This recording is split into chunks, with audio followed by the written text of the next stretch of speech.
사업 폭락 너무 올랐다. 빠졌으니까 너무 꽃이다. 이게 아니에요. 활용을 해야지. 어떻게 활용할까?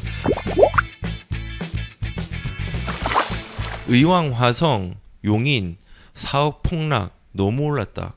GTX 거품 빠진다. 제가 의왕의 GTX 노선 들어올 때 바로 들어올 때 들어가지 말라고 했어요. 왜냐하면 오버슈팅이 되기 때문에. 그러니까는 결정됐습니다 하면서 우르륵 몰려서 들어가면요 물릴 수 있습니다. 솔직히 말씀드려서. 그래서 그 오버슈팅의 단계를 넘어섰을 때 들어가는 것도 나쁘지 않다는 얘기를 했어요. 왜냐하면 뭐 상록수도 그렇고 예전에 그런 호재들이 진짜 최대로 안 좋았던 부분들은 오세훈 시장 때 용산의 한강 르네상스와 국제업무지구를 하다가 이게 무너져 버렸잖아요. 그때 되게 심각했습니다. 그래서 호가는 용산에 엄청 올라간 거예요. 근데 이게 물린 거죠. 자살하는 사람도 있었습니다. 예, 그래서 오버슈팅은 조심해야 되는 부분이 있습니다. 근데 거꾸로 사업이 전부 다 그렇게 폭락한 게 특별한 케이스가 폭락을 했고요. 근데 우리가 이 거품이 빠진다가 아니라 여기가 개선이 된다라는 부분들을 길게 가져가야 됩니다. 의왕 같은 경우도 의왕 GTX 노선 너무 비싸네. 근데 가격이 빠졌네. 2억으로 투자할 때가 있습니다. 실제적으로. 그런 거를 이제 관심 있게 지켜봐야지. 빠졌으니까 나는 이제 박수 치면서 너희들 잘 됐다. 빠졌으니까 너무 꽃이다. 이게 아니에요. 그러면 나는 활용을 해야지. 어떻게 활용할까? 그러면 의왕에 대한 본질을 분석하는 거예요. 그 본질을 보고 변화가 많은 곳에 들어가는 겁니다. 근데 재밌는 건요, 의왕은 되게 저렴하게 들어갈 수 있는 데가 있습니다. 진보도 되게 많이 되고 엄청 좋아질 때가 분명히 있습니다. 그럼 거기에 집중하는 게 맞는 거예요. 그게 이제 하락장을 내가 어떻게 대응할까를 고민하는 부분이죠. 입지를 보고 내 형편을 보고 물량이나 빠지는 시기를 봐서 타이밍을 잡고, 이게 이제 되게 중요한 절차 중에 저는 하나라고 생각을 합니다. 그래서 사람들은 지금 보면은 이런 것만 보는 거죠. 큰일 났네. 의왕 빠졌다. 화성 빠졌다. GTX 큰일 났다. 많이 올랐거든요. 화성도. 화성의 동탄 2 같은 경우도 많이 올랐죠. 예, 근데 물량이 겹쳤죠. 화성 같은 경우는. 그러니까 또 빠지는 거예요. 화성의 동탄 지금 조금 더 빠지고 이렇게 하면 들어가도 됩니다. 사실은. 근데 사람들이 들어갈 수 있을까요? 지금 빠지는 거 보고 혹시나 대세 하락장이라면 빠지는 거 보고 들어갈 수 있는 사람이 있을까요? 지금 집을 안 샀는데 못 들어갑니다. 못 들어가고, 화성 같은 경우도 이렇게 되면 저는 이렇게 활용할 것 같아요. 동탄 2가 빠졌네. 근데 돈이 조금 안 될 것 같아. 그러면은 나는 동탄 1도 한번 볼까? 동탄 1 중에서 동탄역하고 연결된 노선이 생긴다는데, 그 노선 중에서 교육 수요도 좋고 몰세권이고 슬세권이고 숲세권이고 학세권이고 이런 데가 어딜까? 근데 투자금이 작게 드는 데가 있을까? 있습니다. 그러면서 하락장을 활용하는 겁니다. 용인 같은 경우도 마찬가지입니다. 사업 폭락했네. 아이고 큰일 났다. 이게 아닙니다. 용인이 예전에 그 버블 세븐 지역이라고 해가지고 대형 아파트에 무덤이 된 시기가 있긴 있었습니다. 하지만 본질을 봐야 돼요. 용인도 신축으로 바뀔 아파트들이 있습니다. 수지구나 이런 데다.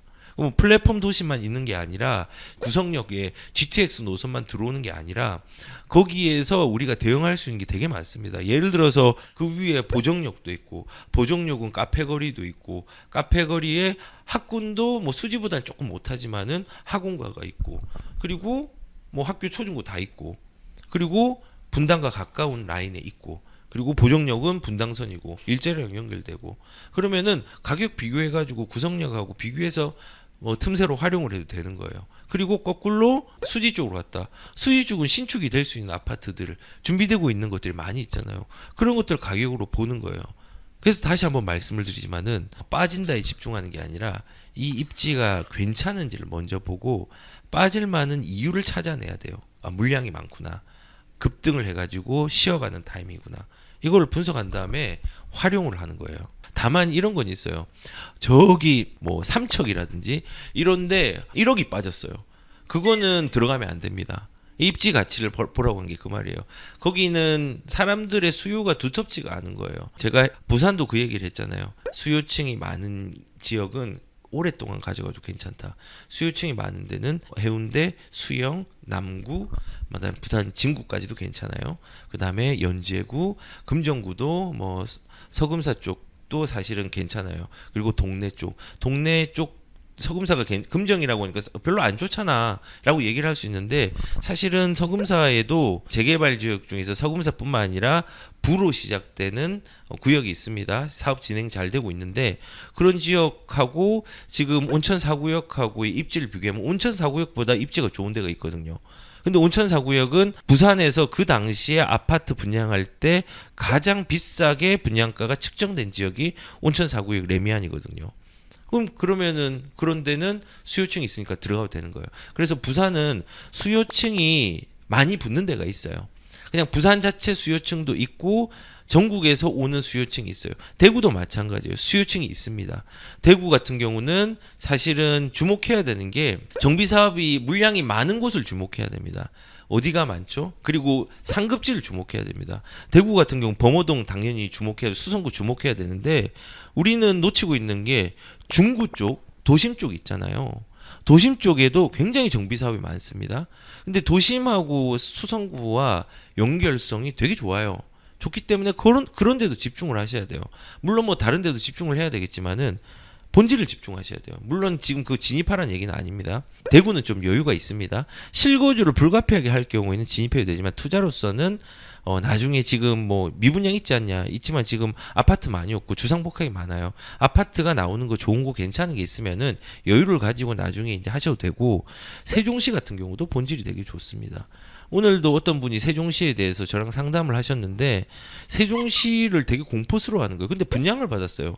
그런데 분양을 받았고 대출이 있어요. 대출이 있는데 대출을 갚고 세금을 내고 이렇게 하니까 손에 쥘 수 있는 돈이 얼마 안 돼요.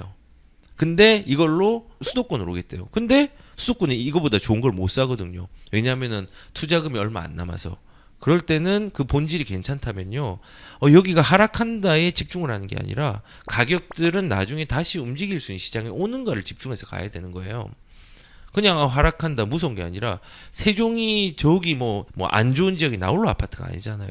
다 괜찮잖아요, 사실은. 1생활권 괜찮고 2생활권 상권 괜찮고 1생활권 직장 괜찮고 3생활권도 강변 호수 쪽하고 뭐 이런 부분이 있고 4생활권 같은 경우는 학교가 있고 이제 캠퍼스 있고 5생활권 같은 경우는 시범단지랑 연구단지 들어오고 6생활권 같은 경우도 주거단지가 괜찮아요. 그러니까는 뭐 화력발전소 들어오는 건 조금 애라긴 한데 그래도 괜찮습니다. 입지 본질이 좋거든요, 거기도. 그런 유튜브들이 그런 얘기를 많이 한다고 오늘 상담을 통해서 알았어요. 세종시는 공무원들 말고는 일자리가 없어, 일자리가 좋지 않아. 근데 세종시랑 연결된 게 오송도 있고 청주도 있고 대전도 있고 자체적인 공무원도 있고 앞으로 만들어지는 것도 있잖아요.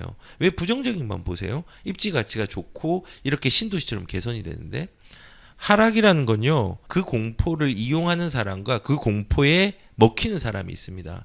여기 계신 분들은요, 공포의 심리에 먹히지 않았으면 좋겠습니다. 다시 한번 돌아와서 말씀을 드리면요, 하락장에 돈을 크게 벌어서 자산의 순서가 바뀌는 사람이 있습니다. 거꾸로 상승장에는 가만히 있는 선택으로 돈을 잃어버리는 사람도 굉장히 많습니다. 보편적인 상승과 보편적인 하락은 우리가 시장의 흐름을 참고하는 대상이지 내 상황과 내 형편을 그 보편적인 거에 적용시켜 가지고 공포에 떠는 대상이 아닙니다. 흐름을 파악하고 내가 그 상황에서 어떤 거를 활용할지를 이용하는 대상으로 꼭 만드시기 바랍니다. 지피지기면 백전백승. 내가 진짜 내한테 무서워할 공포인지 내가 무서워하지 않을 공포인지를 꼭 알았으면 좋겠어요. 예를 들어 이런 거예요. 나 대출이 하나도 없어. 대출이 하나도 없는데 지금 대출 규제가 왔어. 그래서 그 대출 규제 온 거에 대해서 사람들이 공포를 떠는 거예요. 공포 뜰 필요 없잖아요. 예전에 제가 대구에서 상담 옛날 했을 때 대구가 특이했잖아요. 대구가 조정 대상 지역이 없고 그 다음에 투기과열지구만 지정이 된 시기가 있었어요. 조정 대상 지역이 지정이 안 됐으면요, 2년 거주도 없고 세금 중과도 없잖아요. 근데 대구에 집이 세 채가 있어가 벌벌 떠신 거예요. 왜냐하면 이거 팔아야 되는데 세금 문제랑 큰일 났다는 거예요. 그게 걱정하지 말라고 얘기를 했어요. 왜냐하면 세금은 전혀 상관없거든요. 무서울 대상이 아닌 거예요. 근데 하락장도 그렇게 생각하면 돼요. 이 하락이 내 상황에서 무서워할 대상인가 아닌가를 잘 살펴봐야 돼요. 악성 댓글 달리겠죠? 큰일 났네요. 큰일 났습니다.